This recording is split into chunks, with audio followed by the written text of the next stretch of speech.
Kaya din to isa. Ayan, sasaya din si Apollo. Ay, Nick, adyan sa puwet mo, Nick.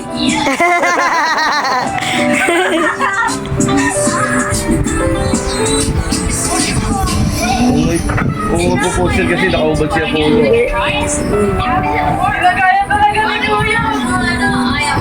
Tingnan sa katawan ni Nick. Tingnan si Apollo.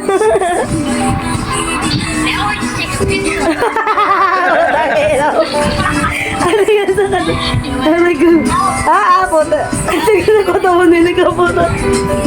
Nick, tingnan sa katawan mo.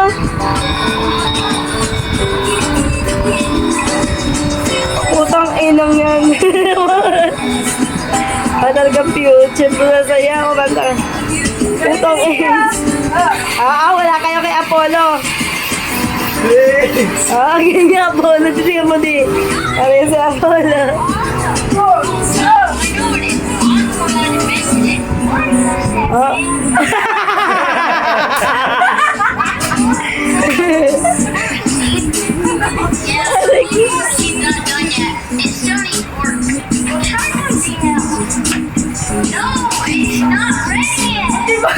Nanti ka sa katawan na lang.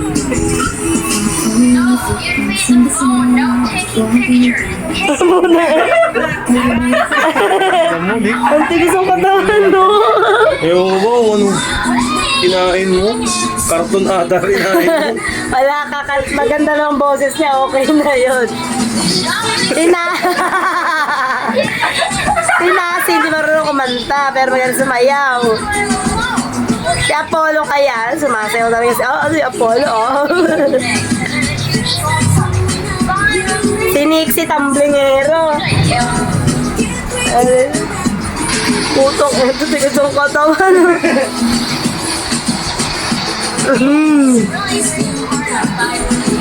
Tang ina, Nick, ba't ganyan katigas katawan mo?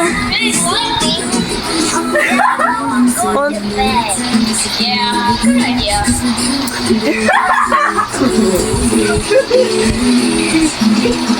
Si Apollo sumasayaw din, no? Maganda salamin ko yung maganda. Salamin ay lang. Si Apollo.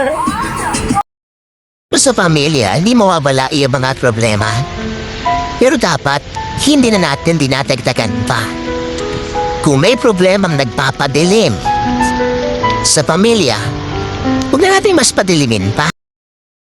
Sa lahat ng trabaho, ang pinakamahirap daw ay yung pagiging magulang kasi wala kang pahinga, wala kang sweldo. Tapos wala nagsasabi sa'yo kung tama yung ginagawa mo.